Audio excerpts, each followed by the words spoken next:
ಸಾರ್ವಜನಿಕರಿಗೆ ನನ್ನ ನಮಸ್ಕಾರಗಳು. ನಾನು ನಂಜುಂಡಯ್ಯ, ನ್ಯಾಯಾಂಗ ಇಲಾಖೆ ನೌಕರ. ಇಲ್ಲೇನಾಗಿದೆ ಅಂದರೆ, ನಿಮಗೆಲ್ಲ ತಿಳಿದಾಗೆ 5 ದಿನದಿಂದ ಸತತವಾಗಿ ಬೈಕ್ ಟ್ಯಾಕ್ಸಿ ಮತ್ತು ಆಟೋದವರು ಎಲ್ಲರಿಗೂ ಗಲಾಟೆ ನಡೀತಾ ಇರುವಂಥ ವಿಚಾರ ನಿಮಗೆಲ್ಲ ಗೊತ್ತೇ ಇದೆ.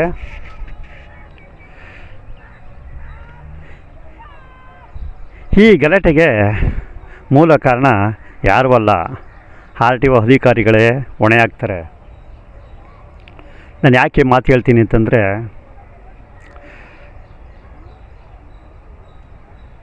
ರ್ಯಾಪಿಡೋ ಬೈಕ್ ಟ್ಯಾಕ್ಸಿನಲ್ಲಿ ನಿರುದ್ಯೋಗಿಗಳು ಬೇಕಾದಷ್ಟು ಜನ ಇದ್ದಾರೆ. ಅವರಿಗೆ ಉದ್ಯೋಗ ಇದ್ದಿದ್ದರೆ ಅವರು ರ್ಯಾಪಿಡೋನು ಮಾಡ್ತಿರಲಿಲ್ಲ, ಓಲೋ ಊಬರ್ನು ಮಾಡ್ತಿರಲಿಲ್ಲ, ಇನ್ನೊಂದು ಯಾವುದೂ ಮಾಡ್ತಿರಲಿಲ್ಲ. ಅವರು ನಿರುದ್ಯೋಗಿಗಳಾಗಿದ್ದರಿಂದ ಅವ್ರದ್ದು ಯಾವುದೋ ಒಂದು ಸಂಸಾರ ಜವಾಬ್ದಾರಿ ಅವ್ರ ಮೇಲೆ ಬಿದ್ದಿದೆ. ಅವರು ಹೊಟ್ಟೆ ಪಡ್ಗಾಗಿ ಏನಿದೆಯೋ ರ್ಯಾಪಿಡೋ ಆ್ಯಪ್ಸು ಮೊಬೈಲ್ಗಳಲ್ಲಿ ಬರ್ತಾಯಿದೆ. ಅವರು ಜೀವನ ನಡೆಸಬೇಕು ಅಂಥೇಳಿ ಆ್ಯಪ್ಸ್ನ ಬಳಸ್ಕೊಂಡು ಬೈಕ್ ಟ್ಯಾಕ್ಸಿ ರೂಪದಲ್ಲಿ ಅವರು ಜನಸೇವೆ ಮಾಡ್ತಾಯಿದ್ದಾರೆ. ಇಷ್ಟಕ್ಕೂ ಅವ್ರದೇ ಆದಂಥ ಒಂದು ತೀರ್ಮಾನನ ಯಾವುದೇ ರ್ಯಾಪಿಡೋ ಹುಡುಗರು ಕೂಡ ಮಾಡ್ತಾಯಿಲ್ಲ. ಯಾಕಂದರೆ ಅದನ್ನು ಹೈಕೋರ್ಟು ಆದೇಶ ಹೊರಡಿಸಿದೆ. RTO ಅಧಿಕಾರಿಗಳೇ ಈ ರ್ಯಾಪಿಡೋದವ್ರಿಗೆ ಏನಾದ್ರು ಒಂದು ಒಳ್ಳೆ ದಾರಿ ತೋರಿಸಿ ಅಂತ ಹೇಳಿದ್ದಾರೆ ಗೈಡ್ಲೈನ್ಸಲ್ಲಿ. ಇದ್ರ ಮಧ್ಯೆ ಕಣಿ ಮಾಡ್ಕೊಂಡು RTOದವರು ಬೈಕ್ ಟ್ಯಾಕ್ಸಿ ಅವ್ರಿಗೆ ಎಲ್ಲೋ ಬೋರ್ಡ್ ಮಾಡಲಿಕ್ಕೆ ವಿಳಂಬ ಮಾಡಿಕೊಂಡು ಆಟೋದವ್ರಿಗೂ ರ್ಯಾಪಿಡೋದವ್ರಿಗೂ ಜಗಳ ತಂದು ಇಟ್ಟು ಸಮಸ್ಯೆ ಮಾಡ್ತಾಯಿದ್ದಾರೆ.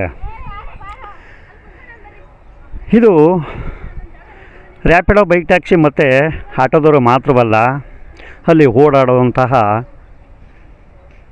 ಸಾರ್ವಜನಿಕರಿಗೂ ಕೂಡ ನೆಮ್ಮದಿ ಹಾಳಾಗ್ತಾಯಿದೆ. 5 ದಿನದಿಂದ ಸತತವಾಗಿ ಹೋರಾಟ ಮಾಡ್ತಾನೇ ಇದ್ದಾರೆ. ಯಾವುದೇ ಒಂದು ಸರ್ಕಾರ ಆದೇಶನ RTO ಅಧಿಕಾರಿಗಳು ಮಾಡ್ತಾಯಿಲ್ಲ. ಯಾಕೆ? ಬೆಂಗಳೂರು ನಗರ ಪೂರ್ತಿ ಆಟೋ ಡ್ರೈವರ್ಗೆ ಅಂಥೇಳಿ ಇವರು ಕೆಂಪೇಗೌಡರು ಬರೆದು ಕೊಟ್ಬಿಟ್ಟಿದ್ದಾರೆ. ಅದಕ್ಕೆ ಈ ಥರ ನೆಗ್ದಾಡ್ತಾಯಿದ್ದಾರೆ. ಆಟೋ ಚಾಲಕರೇ, ನಿಮಗೆ ಯಾವುದೇ ಅಧಿಕಾರಿಗಳು ಇಲ್ಲ. ನೀವು ಯಾಕ್ರಿ ಬೈಕ್ ಟ್ಯಾಕ್ಸಿಗಳನ್ನೆಲ್ಲ ಹಿಡಿದು RTO ಅಧಿಕಾರಿಗಳಿಗೆ ಮುಂದೆ ಕೊಡ್ತಾಯಿದ್ದೀರಿ? ಪಬ್ಲಿಕ್ಸು ಬುಕ್ ಮಾಡಿಸೋ ಥರ ಮಾಡಿಸೋದು, ತಗೊಂಡೋಗಿ RTO ಮುಂದೆ ಹಾಜರುಪಡಿಸೋದು. ನಿಮ್ಗೆ ಯಾರು ಅಧಿಕಾರ ಕೊಟ್ಟವರು? ಮೊದಲು ನಿಮ್ಮ ಕೆಲಸ ಮಾಡ್ಕೊಂಡು ನಿಮ್ಮ ಹೆಂಡತಿ ಮಕ್ಕಳನ್ನ ಹೊಟ್ಟೆ ತುಂಬಿಸ್ಕೊಂಡು ಹೋಗಿ ಈ ಸರ್ಕಾರದ ಒಂದು ಆದೇಶನ ಕಟ್ಕೊಂಡು ನೀವು ಮತ್ತು ರ್ಯಾಪಿಡೋ ಕಚ್ಚಾಡ್ಕೊಂಡು ಬೀದಿಲಿ ನಿಂತ್ಕೊಂಡು ಏನಾದರೂ ಯಾರಿಗಾದ್ರೂ ತಲೆ ಬಿದ್ದೋದ್ರೆ ಯಾರು ಹೊಣೆ? ಆಟೋದವ್ರ ತಲೆನಾದ್ರು ಬೀಳಲಿ, ರ್ಯಾಪಿಡೋ ಟ್ಯಾಕ್ಸಿ ಅವ್ರ ತಲೆನಾದ್ರು ಬೀಳಿ, ಅವರು ಗಂಡಸೇ ಸ್ವಾಮಿ. ಆಟೋದವ್ರು ಮಾತ್ರ ಗಂಡಸರಲ್ಲ, ರ್ಯಾಪಿಡೋ ಟ್ಯಾಕ್ಸಿ ಡ್ರೈವರ್ಗಳು ಕೂಡ ಗಂಡಸರಿಯೇ. ಅವ್ರಿಗೇನು ಅಂತಂದರೆ ಒಮ್ಮತವಾಗಿ ಏನೋ ಗ್ರೂಪ್ಗಳು ಸಿಗ್ತಾಯಿಲ್ಲ, ಅದಕ್ಕೋಸ್ಕರ ಅವರು ಒದ್ದಾಡ್ತಾಯಿದ್ರೆ ಹೊರತು ಇಲ್ಲಿ ಯಾರು ಆಟೋದವ್ರಿಗಿನ್ನ ಕಡಿಮೆ ಯಾರೂ ಇಲ್ಲ. ಭಾಳ ಜೋರಾಗಿದ್ದಾರೆ ರ್ಯಾಪಿಡೋ ಟ್ಯಾಕ್ಸಿ ಡ್ರೈವರ್ಗಳನ್ನು ಕೂಡ. ಇದನ್ನು ಮನಸ್ಸಲ್ಲಿ ಇಟ್ಕೊಂಡು ನೀವು ಅವ್ರಿಗೆ ತೊಂದರೆ ಕೊಡಬೇಡಿ. ಯಾಕೆ ಈ ಮಾತನ್ನು ಹೇಳ್ತೀನಿ ಅಂತಂದರೆ, ಎಲ್ಲ ಕಡೆಯೂ ನಿಮ್ಮದೇ ಆದಂಥ ಒಂದು ಸ್ಟ್ಯಾಂಡ್ಗಳಿದ್ದಾವೆ, ಆಯಿತಾ? ಸ್ಟ್ಯಾಂಡಲ್ಲಿ ತಳ್ಳಾಡ್ತಿರಲ್ಲ, ಸಿಂಗಲ ಸಿಕ್ಕರೆ ತಳ್ಳಾಡಿ ನೋಡೋಣ.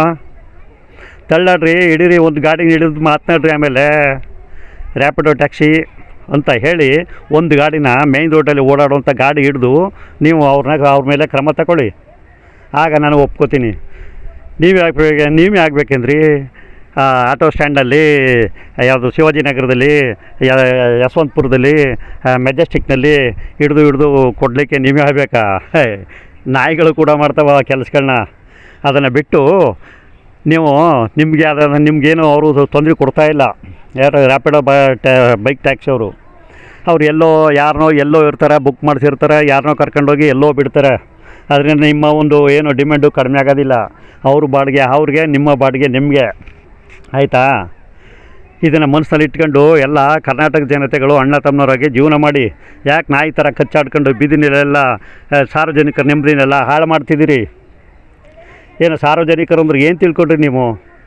ಒಂದು ಸರ್ಕಾರನ ಉರುಳಿಸೋ ಕೆಪಾಸಿಟಿ ಸಾರ್ವಜನಿಕರಿಗಿದೆ.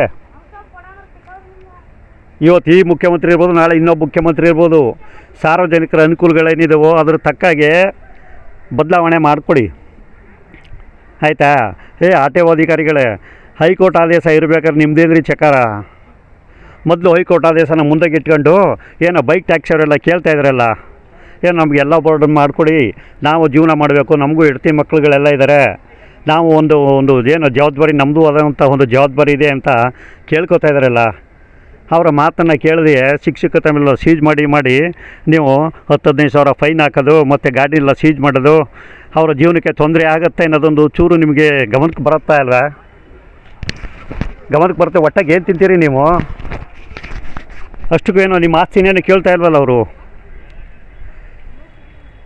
ರ್ಯಾಪಿಡೋ ಟ್ಯಾಕ್ಸಿ ಸರ್ಕಾರಕ್ಕೆ ಒಂದು ಚೂರು ಭಾರನೇ ಇಲ್ಲ. ಅವ್ರು ಕೇಳ್ತಾರೆ, ನ್ಯಾಯಯುತವಾಗಿ ಕೇಳ್ತಾರೆ, ನಮಗೆ ಎಲ್ಲ ಬೋರ್ಡ್ ಮಾಡಿಕೊಡಿ, ನಾವು ಇತರರಂತೆ ನಾವು ಟ್ಯಾಕ್ಸಿ ಮಾಡ್ಕೊಂಡು ಜೀವನ ಸಾಗಿಸ್ತಾ ಇದ್ದೀವಿ, ನಮಗೆ ನಿರುದ್ಯೋಗ ಸಮಸ್ಯೆ ಬೇಕಾದಷ್ಟಿದೆ ಅಂತ ಬಾಯ್ಬಿಟ್ಟು ಕೇಳ್ತಾ ಇದ್ದಾರೆ. ನೀವು ಆರ್ ಟಿ ಒ ಅಧಿಕಾರಿಗಳ ಮುಂದೆ ಅವರು ಕೇಳಿದೆ ಏನೇನು ಪೋಸ್ಟ್ ಆಫೀಸಲ್ಲೂ ಕೇಳ್ತಾರೆ, ಯಾವ ಡಿಪಾರ್ಟ್ಮೆಂಟಲ್ಲಿ ಏನೇನು ಕೆಲಸ ಮಾಡಬೇಕು ಅದನ್ನು ಕರೆಕ್ಟಾಗಿ ಕೇಳ್ತಾ ಇದ್ದಾರೆ. ಅದರ ಪ್ರಕಾರ ನೀವು ಆರ್ ಟಿ ಒ ಅಧಿಕಾರಿಗಳು ನೀವು ಏನು 2 ವೀಲರು ಬೈಕ್ ಟ್ಯಾಕ್ಸಿನ ಎಲ್ಲ ಬೋರ್ಡಾಗಿ ಕನ್ವರ್ಟ್ ಮಾಡಿಕೊಡಿ. ಎಲ್ರಿಗೂ ಮಾಡಬೇಡಿ ಸ್ವಾಮಿ. ಕರ್ನಾಟಕ ಜನತೆ ಯಾರಿದ್ದಾರೋ ಹೆಚ್ಚು ಕಡಿಮೆ 1,500ದಿಂದ 2,000 ಜನ ಇರ್ಬೋದು ಅಷ್ಟೇ, ಯಾವುದು ಕರ್ನಾಟಕ ಜನತೆ. ಅಷ್ಟು ಬಿಟ್ಟು ಇನ್ನೇನು ಯಾರು ಹೆಚ್ಚಿಗೆ ಇಲ್ಲ. ಆಯಿತಾ? ನೀವು ಹೊರಗಡೆ ರಾಜ್ಯದವರಾಗಲಿ ಹೊರಗಡೆ ದೇಶದವ್ರಿಗಾಗಲಿ ಕೊಡಬೇಡಿ. ನೀವು ಕರ್ನಾಟಕ ಜನತೆ ಏನಿದ್ದಾರೋ ಅವರೆಲ್ಲ ನಮ್ಮ ಅಣ್ಣ ತಮ್ಮನವರು. ವಿಧಿ ಇಲ್ದೇ ಅವರು ಎಜುಕೇಟೆಡ್ಗಳಿದ್ದಾರೆ. ಆಯಿತಾ? ಡಬಲ್ ಡಿಗ್ರಿ, ಟ್ರಿಬಲ್ ಡಿಗ್ರಿ ಎಲ್ಲ ಮಾಡ್ಕೊಂಡು ಬಂದಿದ್ದಾರೆ. ಅವರು ಹೊಟ್ಟೆಪಾಡಿಗೆ ಯಾವುದೇ ಕೆಲಸ ಕೊಡಿಲ್ಲ ಅಂದರೆ ಒಂದು ಯಾವುದಾದ್ರು ಸರ್ಕಾರಿ ನೌಕರಿ ನಿಮ್ಮ ಇಲಾಖೆನಲ್ಲೇ ಕ್ರಿಯೇಟ್ ಮಾಡಿ ಅವ್ರನ್ನ ತುಂಬಿಸಿ. ಆಯಿತಾ? ಇದು ಬಿಟ್ಟು ನೀವು ಬೈಕ್ ಟ್ಯಾಕ್ಸಿಗಳೆಲ್ಲ ಹಿಡಿದು ಸೀಜ್ ಮಾಡಿ ಅವ್ರಿಗೆ ಹೊಟ್ಟೆಪಾಡಿಗೂ ತಣ್ಣೀರು ಬಟ್ಟೆ ಹಾಕಿ ಆ ಗಾಡಿಗಳೆಲ್ಲ ಕಿತ್ಕೊಂಡು 10-15 ಸಾವಿರ ಪೆನಾಲ್ಟಿ ಹಾಕ್ತೀವಿ, DLನ ರದ್ದು ಮಾಡ್ತೀವಿ, RC ಕಾರ್ಡ್ನ ಸೀಜ್ ಮಾಡ್ತೀವಿ ಅಂತಂದರೆ ಇದು ಏನು ತಿಳ್ಕೊಂಡ್ರಿ? ಏನು ತಿಳ್ಕೊಂಡ್ರಿ? ನೀವೇ ಲಾರ್ಡಾ? ದಯವಿಟ್ಟು ಸಾರ್ವಜನಿಕರಿಗೆ ಸಹಕರಿಸಿ. ಆಯಿತಾ? ನಿಮ್ಮ ಕೈಲಿ ಆಗಲಿಲ್ವಾ ಬಿಟ್ಬಿಡಿ, ನೀವೇನಾದ್ರು ಮಾಡ್ಕೊಂಡು ಹೋಗ್ಯಪ್ಪ ಅಂತೇಳಿ ಬಿಟ್ಬಿಡಿ. ಏನು ಆಫ್ಟರ್ ಆಲು ಆಟೋದವರು ಕರ್ಕೊಬರೋ ರೀತಿ ನೀವು ಸೀಜ್ ಮಾಡೋ ರೀತಿ ಯಾಕೆ? ಆಟೋದವ್ರು ಇಲ್ಲದೆ ನೀವು ಸೀಜ್ ಮಾಡೋಕ್ಕಾಗಲ್ವಾ? ನಿಮ್ಮದು ಯಾವ್ದು ಪವರ್ಗಳನ್ನ ಉಪಯೋಗಿಸೋಳಿ.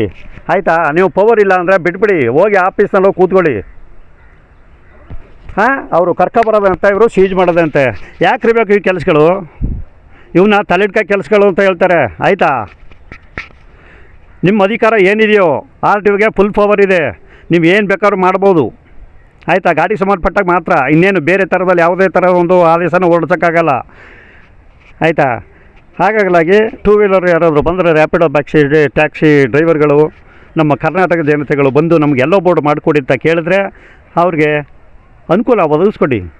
ಅವರೇನು ಸುಮ್ಮನೆ ಕೇಳ್ತಾ ಇಲ್ವಲ್ಲ ನಿಮ್ಮನ್ನು. ಸರ್ಕಾರಿ ಫೀಸು ನಾವು 1,500 2,000 ಮಂತ್ಲಿ ಕಟ್ತಾ ಇದ್ದೀವಿ ಅಂತ ಹೇಳ್ತಾ ಇದ್ದಾರೆ. ಇಷ್ಟಕ್ಕೂ ನಿಮ್ಮದೇನು ಪ್ರಾಬ್ಲಮ್ಮು? ಸರ್ಕಾರಕ್ಕೆ ವರಮಾನ ತಾನೆ ಅದು. ಮೊದಲು ಇಲ್ಲಿಗಲ್ ಅಂತಿದ್ರಿ, ಲೀಗಲಾಗೆ ಮಾಡಿಕೊಡಿ. ನೀವು ಲೀಗಲಾಗಿ ಜನವರಿಯಿಂದ ಮಾಡಿಕೊಟ್ಟಿದ್ದೇ ಆದರೆ ಅವ್ರು ಯಾಕೆ ಇಲ್ಲಿಗಲಾಗಿ ಹೊಡಿತಾಯಿದ್ರು? ಒಂದು ಸ್ವಲ್ಪ ಅರ್ಥ ಮಾಡ್ಕೊಳ್ಳಿ. ಅವ್ರು ಸುಮ್ಮನೆ ಯಾರು ಬೈಕ್ ಟ್ಯಾಕ್ಸಿ ಮಾಡ್ಕೊಂಡು ಎಲ್ಲಿ ರೋಡ್ನಲ್ಲಿ ಎಲ್ಲ ಅಲ್ಲು ಬಾಯಿ ಕಿರ್ಕೊಂಡು ಹೊಟ್ಟೆ ಹಸ್ಕೊಂಡು ಸಾಯ್ಬೇಕಾದಂಥ ಅವಶ್ಯಕತೆ ಅವ್ರಿಗಿಲ್ಲ. ಯಾಕಂದರೆ ಅವ್ರದ್ದು ಯಾವುದೋ ಒಂದು ಜೀವನ ಇದೆ, ಅವ್ರದ್ದು ಯಾವುದೋ ಒಂದು ಸಂಸಾರ ಜವಾಬ್ದಾರಿಗಳಿದ್ದಾವೆ, ಅವರು ಹೊಟ್ಟೆ ಪಡೋ ಜನಗಳು. ಆದ್ದರಿಂದ ನಾನು ಸಾರ್ವಜನಿಕರ ಪರವಾಗಿ ನಾನು ಕೇಳ್ತಾ ಇದ್ದೀನಿ, ಇದು ಸಾರ್ವಜನಿಕರ ನೆಮ್ಮದಿನ ಹಾಳು ಮಾಡುತ್ತೆ ಹೊರತು ಒಳ್ಳೆಯ ಕೆಲಸ ಅಂತೂ ಅಲ್ಲ ಅಂತ ಹೇಳಿ ನನ್ನ ಅಭಿಪ್ರಾಯಗಳು ಆಗಿದ್ದಾವೆ. ದಯಮಾಡಿ ನೀವು ಇಡೀ ವರ್ಷ 1.5 ಲಕ್ಷ ಜನ ಇದ್ದಾರೆ ರ್ಯಾಪಿಡೋ ಬೈಕ್ ಟ್ಯಾಕ್ಸಿಯವರು ಅಂತ ಹೇಳ್ತಿದ್ದಾರಲ್ಲ, 1 ಲಕ್ಷಕ್ಕೆ ಮಾಡಬೇಡಿ ಸ್ವಾಮಿ. ಕೊನೆ ಪಕ್ಷ 2,000 ಜನ ಇರ್ಬೋದು, ಯಾವುದು ಕರ್ನಾಟಕ ಪೀಪಲ್ ನಿರುದ್ಯೋಗಿಗಳು. ಆಯಿತಾ? ಅವ್ರಿಗೆ ಒಂದು ಸ್ವಲ್ಪ ಏನಿದೆ ಸರ್ಕಾರಿ ಫೀಸು ಕಟ್ಟಿಸ್ಕೊಂಡು ಎಲ್ಲ ಬೋರ್ಡ್ ಮಾಡಿಕೊಡಿ. ಅವರು ಹೊಟ್ಟೆ ಪಡೋ ಜನಗಳು. ಅವರು ಹೊಟ್ಟೆ ತುಂಬಿದವರಾಗಿದ್ದರೆ ಬೈಕ್ ಟ್ಯಾಕ್ಸಿ ಯಾಕೆ ಕೊಡಿಸ್ತಾಯಿದ್ರು ಮಳೆಯಲ್ಲಿ ಬಿಸಿಲಿ ಚಳಿನಲ್ಲಿ? ಮಳೆಯಲ್ಲಿ ನೀವು ಹೇಳ್ತಿದ್ರಲ್ಲ, ಮಳೆಯಲ್ಲಿ ಆಟೋ ಚಾಲಕರನ್ನ ಟಚ್ ಮಾಡಿ ನೋಡಿ, 200 ಕೇಳ್ತಾರೆ. ಸಾರ್ವಜನಿಕರ ಕೈಲಿ ಕೊಡೋಕ್ಕಾಗುತ್ತಾ? ಹೇಳಿ, ಯೋಚನೆ ಮಾಡಿ. ಬೈಕ್ ಟ್ಯಾಕ್ಸಿ ಅವರು ಮಳೆನಲ್ಲೂ ಕೂಡ ಯಾವುದು ರೈನ್ ಕೋಟ್ ಹಾಕೊಂಡು ಅವ್ರನ್ನ ಡ್ರಾಪ್ ಕೊಟ್ಟಿದ್ದಾರೆ. ಅದನ್ನು ನಾನು ನೋಡಿದ್ದೀನಿ, ನಾನು ಬಂದಿದ್ದೀನಿ. ಸಾರ್ವಜನಿಕರ ಅನುಕೂಲವೇ ಒಳ್ಳೆಯದು, ಆಯಿತಾ? ಇಷ್ಟಕ್ಕೂ 5 ದಿನದಿಂದ ಕಚ್ಚಾಡ್ತಾ ಇದ್ದಾರಲ್ಲ, 5 ದಿನದಿಂದ ಕಚ್ಚಾಡ್ತಾ ಇದ್ದಾರೆ. ನಾಳೆ ದಿನ ಅವ್ರ ತಲೆ ಬೀಳ್ಬೋದು, ಇವ್ರ ತಲೆ ಬೀಳ್ಬೋದು, ಯಾರ ತಲೆನವರು ಬೀಳ್ಬೋದು, ಮಧ್ಯಕ್ಕೆ ಬಿಡ್ಸೋಕೆ ಹೋಗಿ ಅವನ ತಲೆನವರು ಬೀಳ್ಬೋದು. ಈ ತಲೆ ಬಿದ್ದ ಮೇಲೆ ಏನಾದ್ರು ಸರ್ಕಾರ ಕ್ರಮ ಕೈಗೊಳ್ಳುತ್ತಾ? ಜೀವನ ಬದುಕಿಸ್ಕೊಡೋಕ್ಕಾಗತ್ತಾ? ಅವ್ರ ಮನೆತನನ ಮೇಂಟೈನ್ ಮಾಡೋಕ್ಕಾಗತ್ತಾ? ಹೇಳಿ. ನಾವು ಮೇಂಟೈನ್ ಮಾಡಿಕೊಡ್ತೀವಿ ಅಂತಂದು ಕಚ್ಚಾಡಿಸ್ತೀವಿ, ಯಾರಾದರೂ ಸಾಯಿಸ್ತೀವಿ ಬೇಕಾದ್ರೆ, ಆಯಿತಾ? ಹಿಂಗೆ ಕಚ್ಚಾಡ್ಕೊಂಡು ಯಾರಾದ್ರು ಹೊಡೆದಾಡ್ಕೊಂಡು ಸಾಯಿರಪ್ಪ ಅಂತ ಹೇಳ್ತೀವಿ. ಮೊದಲು ಆಗೋದನ್ನು, ಮುಂದೆ ಆಗೋದನ್ನು ಈಗಲೇ ಸಣ್ಣದರಲ್ಲೇ ಅದನ್ನು ತಡೀರಿ. ಏನಿದೆಯೋ ರ್ಯಾಪಿಡೋ ಬೈಕ್ ಟ್ಯಾಕ್ಸಿ ಅಂತೇಳಿ ಅವ್ರಿಗೆ ಎಲ್ಲ ಬೋರ್ಡ್ ಮಾಡಿಕೊಡಿ. ಸರ್ಕಾರಿ ಏನು ನಿಮಗೆ ಸುಮ್ಮನೆ ಮಾಡಿಕೊಡ್ತಾರಿಲ್ವಲ್ಲ, ನೀವು ಒಂದು ಬಿಲ್ ಹಾಕ್ಬೇಕಾದ್ರೆ ದುಡ್ಡು ಕಟ್ಟಿದ ಮೇಲೆ ಬಿಲ್ ಕೇಳೋದು ನೀವು, ಆಯಿತಾ? ಇಷ್ಟಕ್ಕೂ ಅವರೇನು ಕಟ್ತೀವಿ, ನಮಗೇನು ತಿಂಗ ಕಟ್ತೀವಿ ನಾವು ಟ್ಯಾಕ್ಸ್ಗಳನ್ನ, ಅವ್ರು ಎಷ್ಟು ಹಾಕೋರು ಸರಿ ಅಂತ ಕೇಳ್ತಾ ಇದ್ದಾರೆ ಬಾಯ್ಬಿಟ್ಟು. ನಾವು ಎಲ್ಲ ಫೇಸ್ಬುಕ್ಕು ಲೈವ್ಗಳೆಲ್ಲ ನೋಡ್ತಾ ಇದ್ದೀವಿ ಆನ್ಲೈನ್ಗಳಲ್ಲಿ. ಅವರ ಒಂದು ಹೊಟ್ಟೆ ಹಸಿವು ಹೆಂಗಿದೆ ಅನ್ನೋದನ್ನು ನಾವು ಅರ್ಥ ಮಾಡ್ಕೋಬೇಕು ಅಲ್ವೇ? ಸರ್ಕಾರಿ ನೌಕರರಾಗಿದ್ದು ನಾವೇ ಈ ಥರ ಬೈಕ್ ಟ್ಯಾಕ್ಸಿ ಅವ್ರಿಗೆ ತೊಂದರೆ ಕೊಟ್ಟರೆ ಇನ್ಯಾರಿಗೆ ಅನುಕೂಲ ಆಗುತ್ತೆ ಹೇಳಿ? ಆದ್ದರಿಂದ ತಾವು ದಯಮಾಡಿ ದೊಡ್ಡವರು, ನೀವು ಆ ದೊಡ್ಡತನನ ಉಳಿಸ್ಕೊಳ್ಳಿ. ಮುಂದೆ ಆಗುವಂಥ ಅನಾಹುತಗಳನ್ನ ತಪ್ಪಿಸಿ ಬೈಕ್ ಟ್ಯಾಕ್ಸಿ ಅವ್ರ ಒಂದು ಜೀವನ ಅಂತ ತಿಳ್ಕೊಳ್ಳಿ. ಅವ್ರಿಗೆ ನೀವು ಎಲ್ಲ ಬೋರ್ಡ್ ಮಾಡಿಕೊಡಿ. ಅವರು ಏನೋ ಹೊಟ್ಟೆ ಪಡೋ ಜನ ಮಾಡ್ಕೋತಾರೆ. ಇಷ್ಟು ಹೇಳ್ತಾ ನಾನು ವೀಡಿಯೋನ ಮುಗಿಸ್ತಾ ಇದ್ದೀನಿ. ಯಾರಾದರೂ ಏನಾದರೂ ಮಾನಸಿಕವಾಗಿ ಏನಾದರೂ ನೊಂದುಕೊಂಡಿದ್ದರೆ ದಯವಿಟ್ಟು ಕ್ಷಮಿಸಿ. ಹಾಗೆ ನನ್ನ ವೀಡಿಯೋದಲ್ಲಿ ಏನಾದರೂ ಕೆಟ್ಟದಾಗಿ ಮಾತಾಡಿದರೆ ಕ್ಷಮೆ ಇರಲಿ. ನಿಮ್ಮ ಅನಿಸಿಕೆ ಅಭಿಪ್ರಾಯಗಳನ್ನ ನನ್ನ ಕಮೆಂಟ್ ಬಾಕ್ಸ್ಗೆ ತಪ್ಪದೆ ಹಾಕಿ. ಮುಂದಿನ ವೀಡಿಯೋದಲ್ಲಿ ಸಿಗೋಣ. ನಮಸ್ಕಾರ.